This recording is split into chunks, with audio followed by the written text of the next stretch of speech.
Mi invitada a este episodio es Paula Ocampo, autora del libro Vivir sin culpa, quien nos va a compartir sus instrucciones para sanar de un abuso sexual. Hola, soy María José Ramírez y quiero invitarte a esta serie de conversaciones íntimas con mujeres extraordinarias que nos comparten su historia de empoderamiento, liderazgo y vida en propósito. Emprendedoras, CEOs, artistas, mentoras, mujeres cabezas de familia, periodistas, escritoras, deportistas, científicas, políticas y más nos compartirán los secretos que les permiten vencer sus barreras internas y sobresalir. Acompáñame a descubrir sus instrucciones para florecer.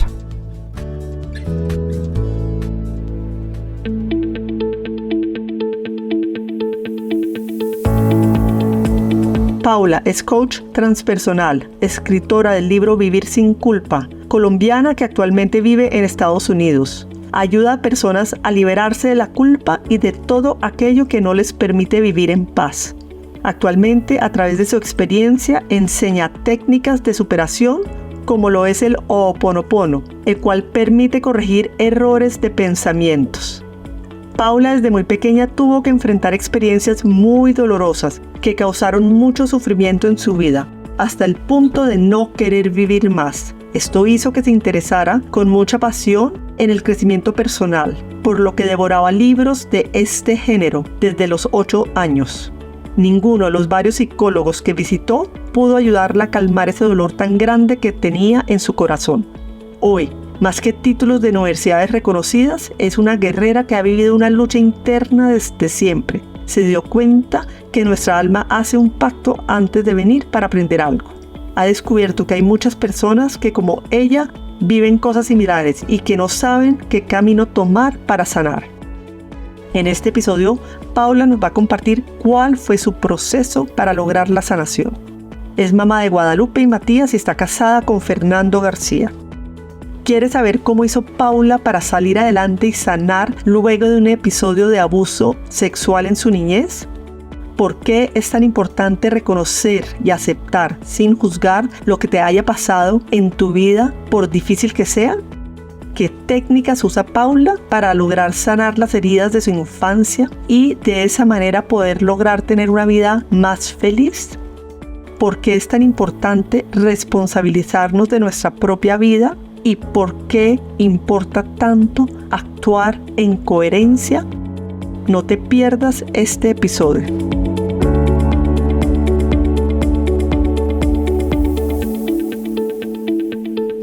Bienvenida, Paula, a Instrucciones para Florecer. Hola, Majo, qué felicidad. Estaba esperando este momento hace mucho tiempo. Estoy súper feliz. Bueno, yo tengo que decir que Paula y yo somos primas. No nos vemos mucho, pero cuando nos vemos siempre hay como un amor, un cariño. Tenemos como un propósito muy afín y nos queremos muchísimo. Así es, sí. Es que es como si tuviéramos algo en el alma pegadito. Así es, Paula. Paula, cuéntame un poco de tu infancia, cómo fue y aquello que te marcó. Bueno, Majo, pues primero quiero decir que tuve, digamos, una familia muy bonita, pero herida. O sea, siempre me gusta decir esto antes, porque yo sé que mis papás me amaron con toda su alma y me aman con toda su alma, pero cada uno estaba con sus propios procesos. Entonces, digamos que tuve una infancia triste y muy escondida. Eso me marcó bastante y pues tuve abuso sexual y mis papás nunca se dieron cuenta de eso por personas con las cuales ellos me dejaban al cuidado. Supuestamente me iban a cuidar, pero no lo hacían. Y bueno, pues eso se volvió una bolita de nieve en mi vida, callando por más de 30 años hasta que explotó. Pero bueno, vamos paso por paso. Y gracias, Paula, además, por abrir tu corazón. Sé que ya lo has hecho en tu libro de Vivir sin culpa. Y quisiera un poco, pues, empezar a hacer preguntas de ese momento. ¿Tú no hablas con tus papás? O sea, en ese momento, además, 2 preguntas. ¿No hablas con tus papás? Y 2, ¿te das cuenta como de la magnitud, lo que te iba a impactar en tu vida? No hablo con mis papás y me quedo callada porque sufría de amenazas. Pero amenazas, pues, para un niño que son donde le diga a sus papás, usted es mala, usted es sucia y ellos no la van a dejar de querer o la van a castigar. Entonces yo me quedé con eso porque fue a muy temprana edad y pues lo que decidí fue callarme, no decir nada hasta hace poco, hace 3 años y tengo 40, imagínate. ¿Cómo empiezas a vivir esa vida? En tu página web yo veo que tú dices que empiezas a construir un personaje ficticio. Cuéntanos un poquito como de esa primera etapa de tu vida y ese personaje ficticio que empiezas a armar. Claro, es que yo vivía como 2 vidas. Mira, desde muy chiquita me decían que yo era una muñeca, que era divina, me metían a concursos de bebés, mis abuelas y especialmente mi abuela materna. O sea, ella me decía mi más divino amor, me tenían como en un pedestal, ¿cierto? Paula es un churro para las que no la han visto, solo para que sepan. Ay, muchísimas gracias, qué linda. No, pero entonces a mí sí, eso se fue como que ese era mi valor. Para mí ser bonita, ser linda, ser juiciosa, ser agradable, era como mi valor. Cómo yo percibía el valor que me daba mi familia a mí. Y por dentro yo tenía este secreto tan horrible del abuso y de lo que hacían conmigo y de este mundo de no saber qué hacer, de un niño no tiene las herramientas emocionales para afrontar eso. Entonces desde mi inmadurez yo vivía como en soy mala, pero debo demostrar que soy una niña buena. A mí me decían ríase, sea agradable, esté bien, que la quieran así, que sea súper querida y cállese y no saque los trapitos al sol. Entonces yo vivía en esta dicotomía, pues yo creo que por muchísimos años, de ser agradable, de ser popular, de ayudar a todo el mundo y por dentro de darme duro y de no quererme para nada y vivir con culpa. ¿Y por qué crees que vivías con culpa? Porque eso es algo que el agresor era el otro, pero ¿por qué eras tú la que se sentía culpable? Porque mira, uno al principio de la vida, los primeros 5 años, uno es la mamá. O sea, uno no tiene una madurez emocional para decir, ay, esto es bueno, esto es malo. Un niño es egocéntrico, entonces lo que sucedía si mis papás, por ejemplo, peleaban, yo decía, es mi culpa, o sea, yo soy responsable. Lo que me pasaba de los abusos, pues yo decía, yo soy responsable porque yo, digamos, cedía o algo así. Entonces eso se va convirtiendo en culpa y en vergüenza, que son tóxicas, porque no sabía cómo manejarlo, porque yo pensaba que yo realmente había provocado esas situaciones y que provocaba las peleas de mi papá y que las cosas, digamos, malas que sucedían eran por mí, porque nadie me enseñó a que eso era malo. O sea, imagínate en mi época, ¿cierto? En nuestra época por allá, que la parte sexual y hablar de sexualidad era prohibido. Pues no se hablaba de eso, entonces imagínate, era un tabú, yo cómo iba a hablar. Entonces yo decía, yo soy la culpable, yo provoco esto, tengo vergüenza de mí, soy lo peor. ¿Y cómo te empieza a impactar eso en tu vida, en tus relaciones, digamos, cuando tenías esa dicotomía por dentro? No, pues terrible. Yo digo que yo nunca traté de suicidarme ni digamos, intenté pues tomarme un veneno o algo así, pero yo muchas veces no quería vivir porque para mí mi vida era una farsa. Y en todas las relaciones de amistad y digamos de pareja fueron muy tormentosas. Claro, tengo unas amigas maravillosas y me han acompañado toda la vida, pero en ciertos círculos sociales, cuando había muchas personas, yo me paniqueaba porque yo decía, uy, que no descubran quién soy, que no descubran quién soy. Y así me volví. Y con las relaciones de pareja, pues, o sea, yo no tenía amor propio, definitivamente. Fueron muy tormentosas.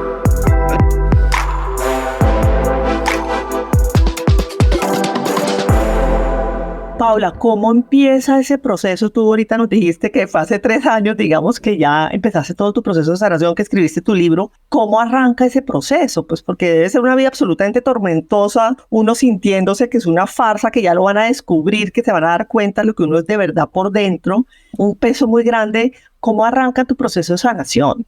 Pues resulta que la vida lo lleva a uno donde tiene que hacer su proceso, ¿cierto? Así no le guste. Y me tenía que sacar como de esa zona de mi núcleo familiar y de mi país para yo darme cuenta de lo que tenía. Entonces, acá cuando me vengo a vivir a Estados Unidos y tengo mi hija, es así que comienza a sacarme todos los trapitos al sol, todas mis heridas, me da una depresión súper profunda y entonces yo digo, a ver, Dios, tiene que haber otra manera de vivir, no puedo seguir así, no puedo seguir, ya tengo una hija, yo no quiero que pase por lo que yo he pasado, ayúdame.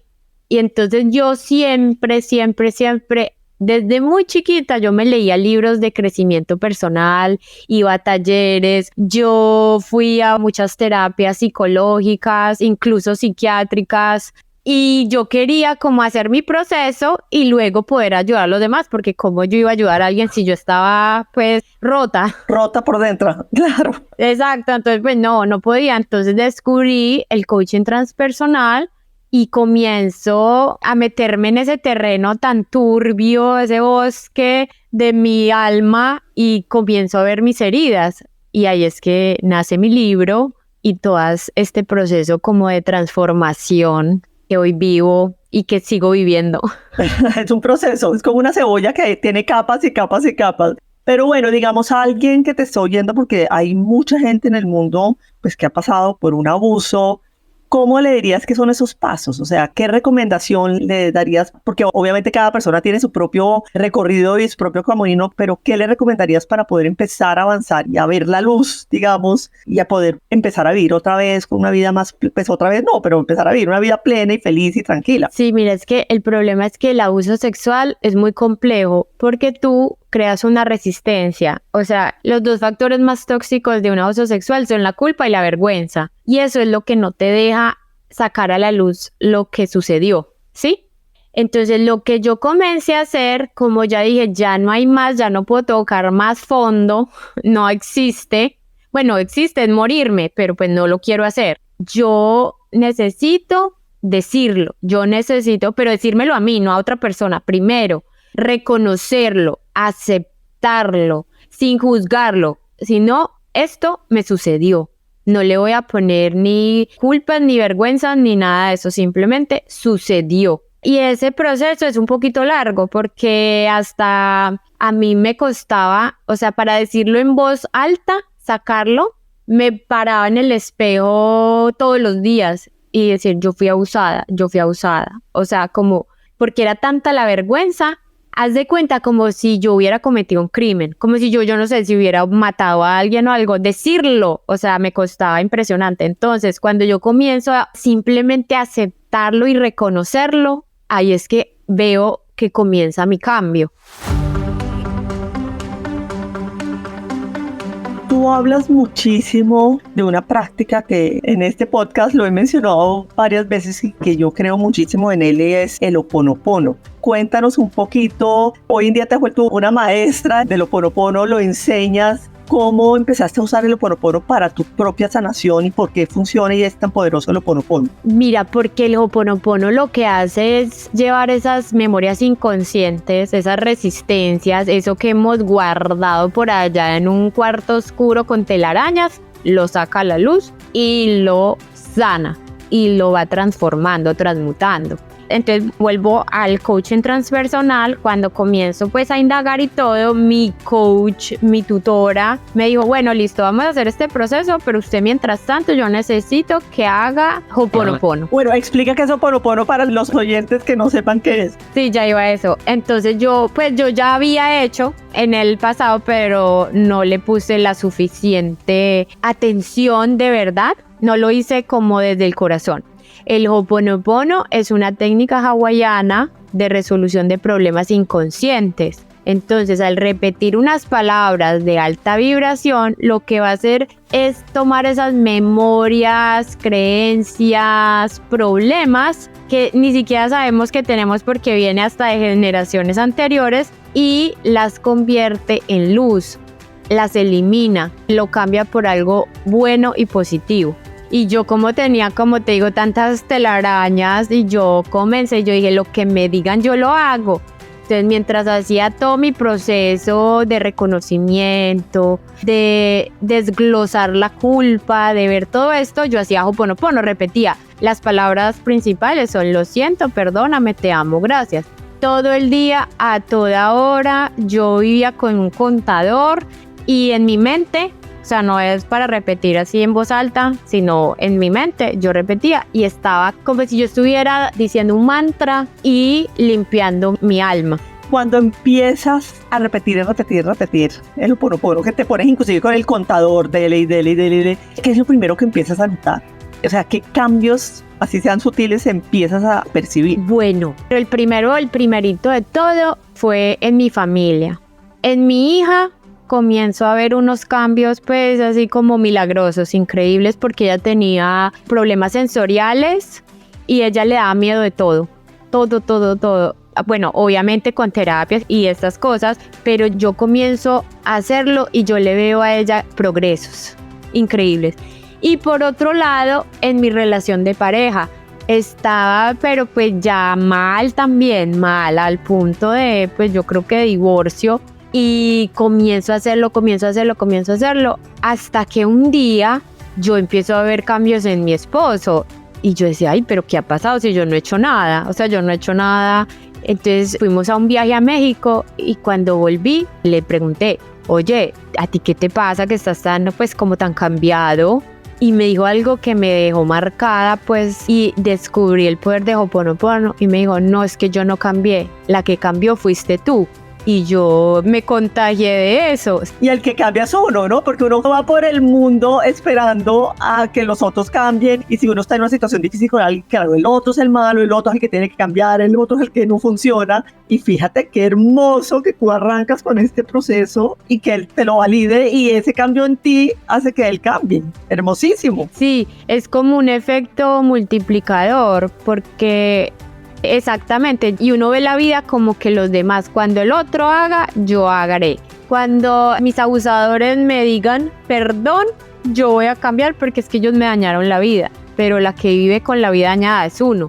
Y lo digo siempre en todos lados, en mis terapias, talleres, lo que sea, la responsabilidad de cambiar es de uno, al 100%, y esa es una de las filosofías del Ho'oponopono. Somos 100% responsables de nuestra realidad, así nos haya pasado lo que sea. Es que confundimos responsabilidad con culpa. La culpa es nociva, la responsabilidad nos permite co-crear una realidad diferente. Y lo viví en carne propia con mi familia. Y yo dije, esto es así, esto no es de la manera que yo pensaba antes. O sea, lo que a mí me ha sucedido haciendo Ho'oponopono es tan hermoso que por eso, o sea, el que quiera trabajar, digamos, conmigo en un coaching tiene que hacer Ho'oponopono. Yo también he vivido la experiencia del Ho'oponopono y también me ha cambiado la vida y también creo muchísimo en el poder tan hermoso que tiene.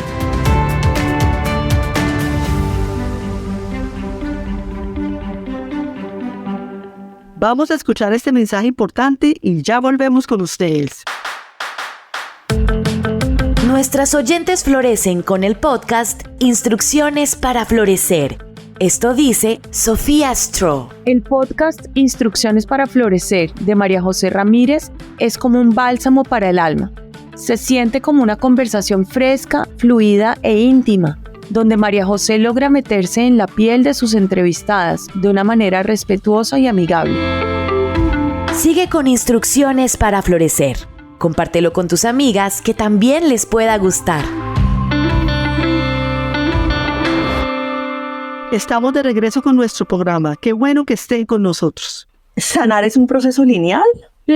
No, no, eso es una curva, eso es un camino empedrado, eso es una montaña rusa, subes, bajas, así. Lo que pasa es esto, Majo, que ya esas bajadas no son tan duras o las subidas tampoco son tan duras porque uno vive como un yo-yo. Uy, estoy súper emocionada, hago y después no hago, soy lo peor, y así. Entonces lo que sucede es que tú ya vuelves a tu centro más rápidamente, se podría decir, y comienzas a ver las dificultades como aprendizajes y oportunidades, ¿sí? Creo que la sanación se definiría de esa manera para mí. Paula, ¿y es posible sanar y perdonar completamente? O sea, tú ya en este momento, después de haber escrito tu libro, de practicar tanto el Ho'oponopono, de trabajarte, de responsabilizarte de tu vida, ¿lograste perdonar a tu agresor? Creo que sí. No creo, no estoy segura. Cuéntanos un poquito más de ese proceso. Cuéntanos un poquito de eso. ¿Y eso qué te dio a ti? Mira, pues, sanar completamente, no. Como decimos, es un proceso. Esto es un camino, no un fin, ¿ok? Yo lo pongo como el alcohólico anónimo o alguien que es solo por hoy, ¿me entiendes? Porque está ahí. Si uno se duerme en los laureles, vuelve y cae. Eso sí, así. Entonces es un proceso, es un camino. Y lo del perdón, mira que yo creo que también Ho'oponopono me ayudó bastante y a comprender que yo no soy juez de nadie. Se ha comprobado que el abusador ha sido abusado. Es como la regla, ¿sí? Y que cada uno dice, ay, mis papás están malos, mis papás hicieron esto. No, son personas heridas que tienen descendencia herida. El perdón es el que viene como a sanar eso. Entonces yo ya veo a estas personas y simplemente yo les deseo lo mejor. Yo sé, estaba herido, no sabía, no tenía la conciencia para pensar que le estaba haciendo daño a alguien. Yo libero el dolor. Para mí perdonar es liberar el dolor. Y eso es lo que hice. ¿Tú finalmente logras hablar con tus papás y contarles todo este proceso? ¿Cómo es eso? Cuéntanos. Yo logro hablar con mis papás después de un proceso, pero fuertísimo, como 3 años, ya ni me acuerdo las fechas de haber escrito el libro, porque era tanta la culpa y la responsabilidad que yo sentía de mis papás que yo me había callado. Hasta que yo hice consciente de eso, yo dije, no, es que a la que debieron cuidar fue a mí. Yo, porque yo estoy asumiendo el papel de mis papás, porque dije, no, les va a dar algo, o sea, una depresión, no, hasta que yo dije, no, cada uno debe asumir la responsabilidad. Como yo estoy asumiendo mi responsabilidad en lo que me sucedió y necesito hablarlo, que mis papás también lo hagan. Pero antes de eso, como yo nunca hice el proceso de rabia, de sentirme abandonada, de todo eso, porque yo tenía que respetar a mis papás, porque mis papás eran mis papás. Entonces yo me pasé, digamos, que todo ese proceso y al final la que sufría más era yo. Entonces yo me dediqué a hacer el duelo de mi abuso, a hacer el duelo de la niña que nunca nadie habló, que estuvo, digamos, triste, que le dio rabia porque sus papás no estaban, así ellos no era que no quisieran, eso lo entendí, pero no estuvieron, en fin, hice mi duelo. Cuando ya hice mi duelo y dejé de hablar con mis papás unos meses y todo, ahí sí ya les dije, me pasó esto, pero estoy en el proceso de sanar, de hablarlo y yo los perdono. O sea, el día que yo hablé con ellos les dije, mire, ¿sabe qué? Yo, si volvieran a nacer, no hubiera preferido otros papás que ustedes porque sé que me aman con todo el alma. Pero esto fue lo que me sucedió y ojalá que esta sea la oportunidad también para ustedes de hacer su propio proceso. Y así fue, cada uno hizo su propio proceso. Y también ocurrieron cosas muy hermosas, porque mis papás llevaban, ¿cuánto? 20 años sin hablarse. Mi papá no hablaba con mi mamá. Y a raíz de la muerte de mi abuela materna y yo creo que también de lo mío, mis papás se unieron. Y mis papás fueron amigos estos años. O sea, fue una unión que nunca habíamos tenido los 4. Fue súper bonito. O sea, que de esta situación tan triste salió algo hermoso. Fue tan bonito tenerlos a los dos y que mi mamá decía, su papá es mi ángel acá, su papá me llama, o sea, uno no entiende de verdad las situaciones que le pasan a uno, pero tienen un propósito. Y los últimos momentos de mi mamá fueron de una tranquilidad con mi papá y de haber sanado tantas cosas que tuvieron, y eso es a través del perdón. Pero el perdón nace reconociendo y aceptando las situaciones, no tapándolas. Y ese es como yo creo que el mensaje más grande que yo tengo al mundo, si alguien me escucha, es no tape el sol con un dedo, no quiera quedar bien con todo el mundo, pero usted guardando algo para que no se tambalee la paz, digamos, familiar o de lo que sea, sino que sea usted y desde su honestidad que el otro también pueda ser honesto. Así uno haya hecho algo pues horrible, lo que sea, pero que podamos hablar desde lo que somos y no desde lo que tenemos que ser ante el mundo. Qué lindas palabras, Paula, me llega al corazón, y qué lindo además saber que después de una situación tan difícil y que además tú de alguna manera no solamente tú estabas en máscara, sino tal vez también tus padres, como con tu honestidad, con tu proceso, con tu perdón, pues logras que también tenga un impacto tan lindo en la familia y que finalmente se hayan podido volver como amigos y tu padre haya podido acompañar a tu mamá en todo ese proceso en los últimos tiempos. Entonces, muy bonito, muy bonito. Sí, la verdad sí. Paula, ¿en qué momento decides escribir el libro, digamos, y publicarlo? Y además eso ya era hacerlo público, no solamente tú enfrente de un espejo, sino al mundo entero. Hoy sí, no, mira, eso es como un llamado a mi alma. Desde muy pequeña yo sentí que Dios me decía que yo tenía que hablar sobre mi experiencia, pero yo decía, ¿qué tal? ¿Cierto? Pues ni siquiera, y quería proteger también a mi familia. Pero ya después, bueno, de hacer Ho'oponopono, de hacer todo mi proceso, de toda esta cosa, tenía que hacer como mi tesis. Y mi tesis fue, o mi catarsis fue mi libro. Fue sacar todo lo que yo estaba aprendiendo, todo lo que me estaba llegando. Y yo sentía como una voz interna, yo creo que Dios, y me decía, usted tiene que hablar, usted no se puede quedar con esta información.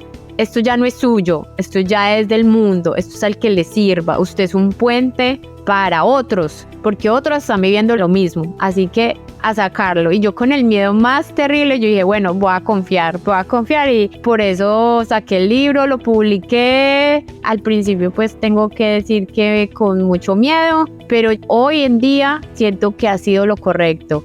Muchas personas me han llamado y me han escrito diciendo, Paula, lo que tú escribiste es como si fuera mi propia historia. Eres tú, pero soy yo. Tú la escribes, pero soy yo. Y lo he oído, o sea, ya te digo que ya perdí la cuenta de todo lo que ha pasado. Incluso yo dije, alguien que sea joven, más joven, ojalá que lo más joven posible. Yo he tenido niñas hasta de 12 años que me han escrito, imagínate. Entonces yo digo, si yo le ahorro todo este tiempo a las personas de sufrimiento y decirle, oye, tú no eres culpable por eso, ya mi misión en la vida está hecha. Cumplí eso y lo debo de hacer, no me puedo quedar con esto. Me imagino que me entiendes, pero es algo más allá de uno. Es algo como, usted esto no lo puede guardar. Y así fue. ¿Cuál dirías tú que han sido los mayores aprendizajes de todo esto? O sea, ya parándote acá en este momento y mirando hacia atrás, ¿cuáles serían los 3 o 4 aprendizajes más importantes de tu vida con todo este proceso? Primero, el tema de la responsabilidad, ¿cierto? Que si yo me quedo esperando a que me llegue la respuesta al príncipe azul, a que me vengan a pedir perdón, a que se me arregle la vida así, me voy a quedar esperando toda la vida. O sea que si uno quiere un cambio, debe actuar. 1. Comenzar a verse y a tener un tiempo de soledad para indagar por qué estoy actuando como estoy actuando. ¿Cuáles están siendo mis resistencias? ¿Qué quiero ocultar? ¿Qué no quiero reconocer? Porque ahí es donde están las respuestas de qué debo sanar, ¿sí?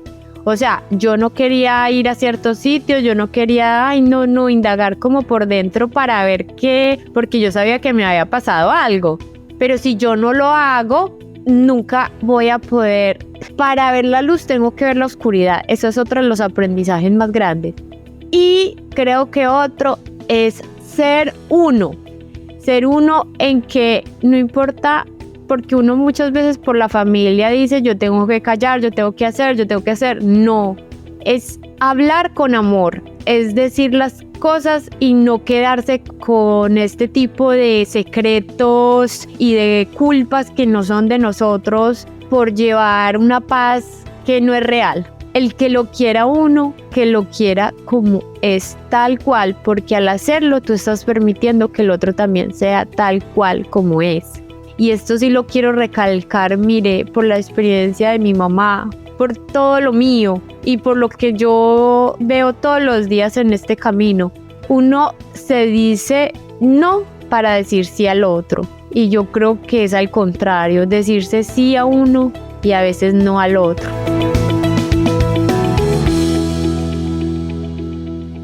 Paula, para los papás que nos estén oyendo, ¿cómo hacer uno para estar atento y que eso no le vaya a pasar a uno un hijo o una hija? Dándole las herramientas a los niños para que ellos sepan de su cuerpo, para que no lo averigüen por ellos mismos, sino que los papás les digan, mira, estas son tus partes privadas. Nadie, ni siquiera tu tío, tu primo, tu papá, tu abuelo, nadie, ni yo misma, pues, o sea, es tu templo. Uno muchas veces les dice a los niños, salude a su tío, salude a su abuelo, salude, tiene que abrazarlo, no sé qué. Yo creo que es lo peor que uno puede hacer en la vida, porque los niños sienten, los niños saben, los niños no están contaminados, sino que ellos son reales. Es darles la confianza de que les puedan decir lo que sea. Lo que tú me vas a decir, yo te lo voy a creer, sea lo que sea y de quien sea, pero principalmente cuida tu cuerpo y es tu templo sagrado. Paula, ¿tú puedes decir que hoy en día eres plena y feliz? En muchas ocasiones, o sea, es una pregunta muy difícil. No, hay días en que no, hay días que... Obviamente todos tenemos días en que uno está, pero uno se puede decir, oye, me vi una vida, pues después de haber vivido una vida con tanta carga, con tanto negativismo, hoy en día tienes una vida más tranquila, más feliz. Sí, completamente vivo como si yo me hubiera quitado 10 toneladas de peso y sigo quitando carguitas, pero sí, yo vivo de verdad, es otra vida, es otro cuento. Ya estoy escribiendo mi historia. Antes, mi trauma me lo escribió, ¿cierto? Yo era así, así voy a sufrir, y ahora digo, no, yo escribo quién soy, me descubro todos los días, cuestiono las creencias que aprendí, trato de estar en contacto conmigo, de hacer las cosas que me gustan. Mucha gente se ha ido de mi vida, mucha gente que amé y amo y todavía amo, se ha ido de mi vida, pero es porque tomé la decisión de que yo estaba primero y pues que me acompañaban los que querían estar con esta Paula, que es la real, no la ficticia. Paula, ¿qué es para ti florecer como mujer? Florecer como mujer es primero ver esa oscuridad para sacar la luz, para ver lo bonito, para ver lo que era sensaciones oscuras y neblina y esto en algo hermoso, en transformar el gusanito en una mariposa con las virtudes y con todo lo que la hizo ser lo que es. Es transformación y amor propio. Transformación y amor propio. Muy bonito. ¿Y cuál dirías tú que son tus instrucciones para poder florecer? Mis instrucciones es ser uno al 100%. Es encontrar esas situaciones no trabajadas o esas resistencias, las resistencias y cuestionarlas para poder sacar lo mejor de uno. Quiero decir, lo mejor no quiere decir lo que el otro espera de uno, sino lo que lo hace feliz a uno, lo que lo hace sentir bien. Actuar en coherencia con lo que siento, pienso y hago. Si yo actúo en coherencia, soy feliz. A pesar de lo que voy a decir, no le va a gustar al otro, no es lo que se espera de mí, pero yo sé que estoy actuando correctamente.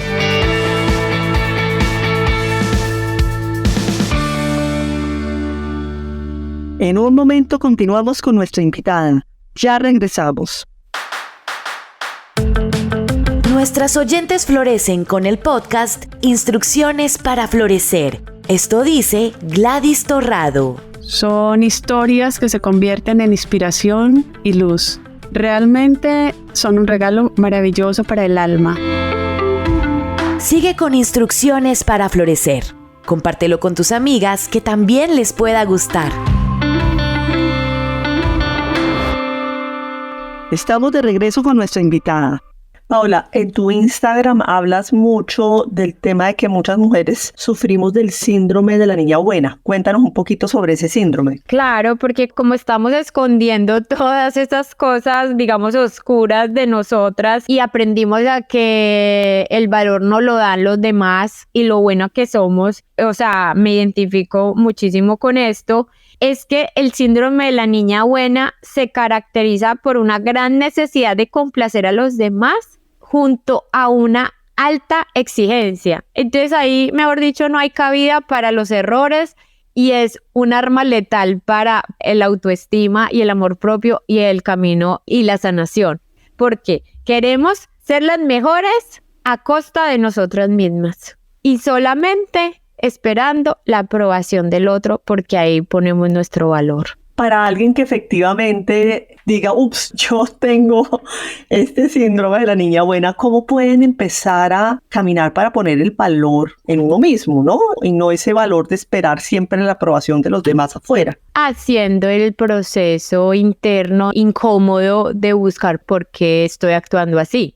Es que si yo saco un 7 en vez de un 10, me van a reprimir y mis papás no, o mis papás me decían que tenía que ser la mejor. O cada vez que yo hacía algo bueno tenía una recompensa. Y ahorita es esto de la crianza sin castigos y sin recompensas, porque eso hace como que uno diga, ay, si yo hago esto, entonces, soy buena. Si no, soy mala. Así, y no reconozco lo que soy de verdad. ¿Y que soy? Soy una parte buena, o sea, tengo una luz y una sombra. Si yo no reconozco mis sombras y fuera de todo, tengo que mi aprobación se da porque el otro me diga tan bonita que eres, tan inteligente, tan exitosa y todo, pues es que ahí estoy, es yo traicionándome a mí misma. Acá el problema es que usted le puede dar gusto a todo el mundo, hacer lo que usted quiera, pero el que se está traicionando es a uno mismo y se está flagelando,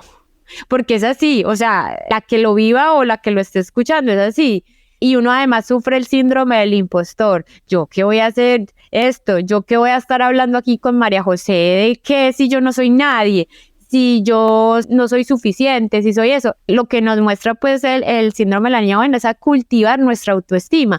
Es que yo soy buena a pesar de que sea súper exitosa o a pesar de que no, puedo ser exitosa en mi hogar. Es que yo valgo a pesar de que me digan qué linda o usted hizo esto, yo valgo. Si actúo en coherencia, si yo quiero conseguir y ser la presidenta del banco tal y ese es mi objetivo y es que yo lo deseo con toda mi alma porque yo soy así, espectacular. Pero si yo quiero ser pintora, pero yo voy a ser la gerente y soy la abogada más famosa, no soy coherente con lo que yo quiero ser, ¿me entiendes? Y es yo que quiero ser en la vida, no lo que se espera de mí. Paula, en esos momentos de dificultad, como por ejemplo cuando te estabas preparando para hablar con tus papás, cuando has sentido un miedo, ¿cómo haces para vencer el miedo y para finalmente atreverte a actuar? Cuando me pongo por encima de los pensamientos que tengo que van a decir, porque a veces uno piensa cosas que no van a suceder, ¿cierto? Lo más catastrófico.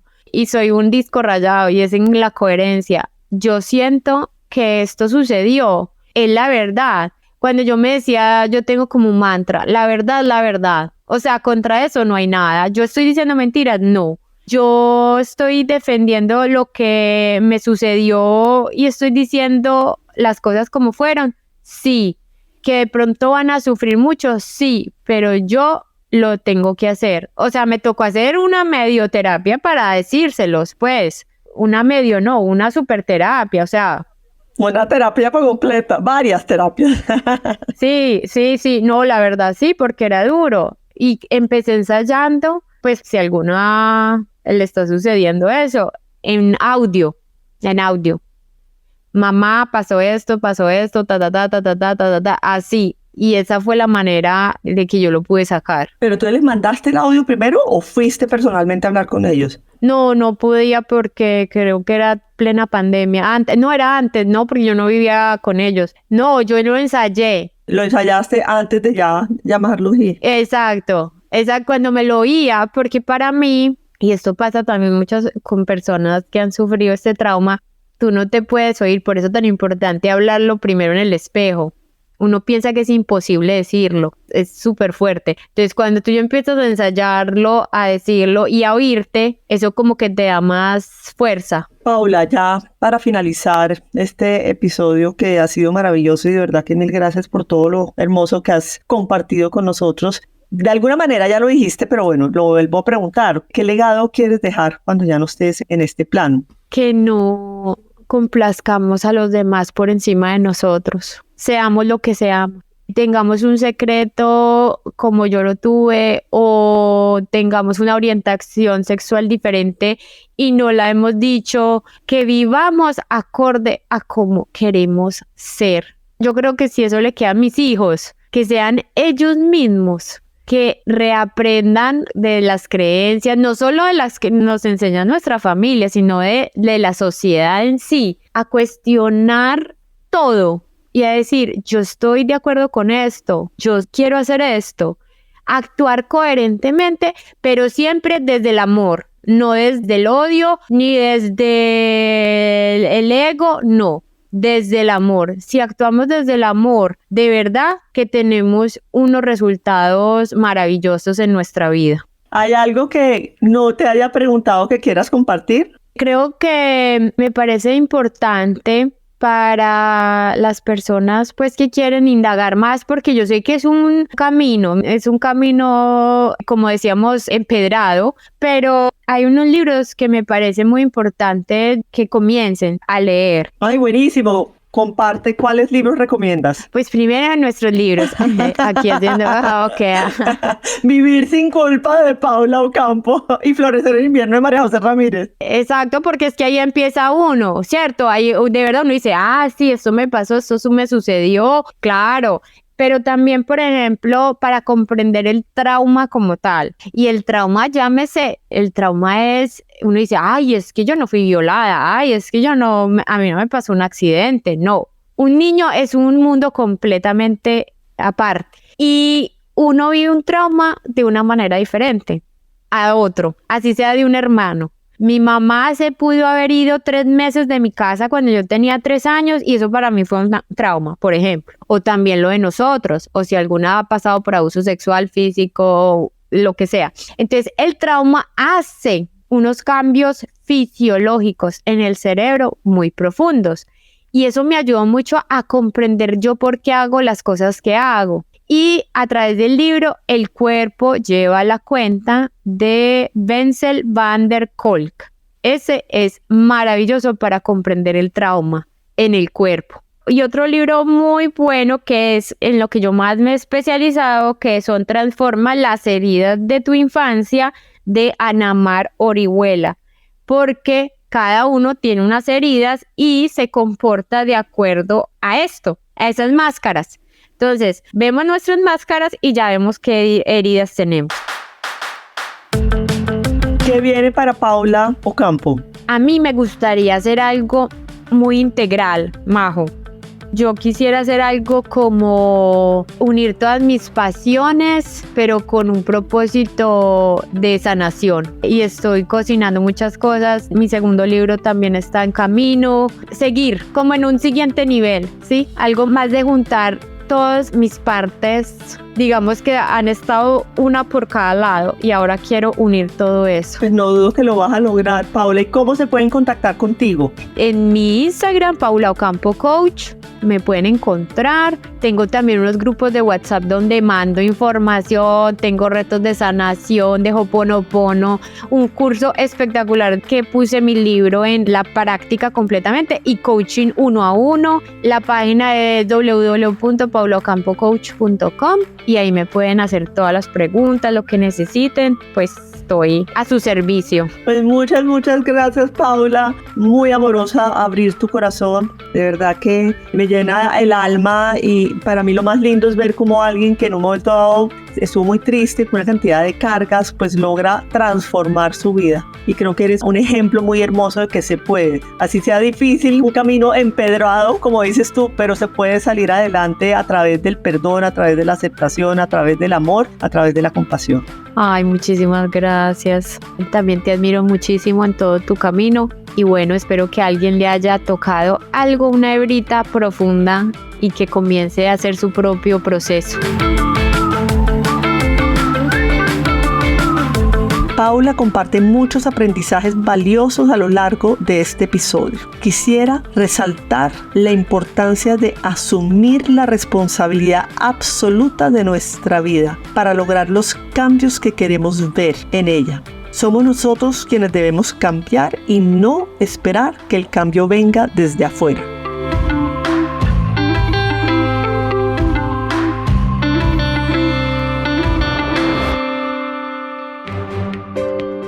Hasta este momento, Instrucciones para Florecer. Los espero muy pronto con más conversaciones con mujeres extraordinarias que nos comparten su historia de empoderamiento, liderazgo y vida en propósito. Acompáñame a descubrir sus instrucciones para florecer. No olvides suscribirte a nuestro podcast en la plataforma de tu elección.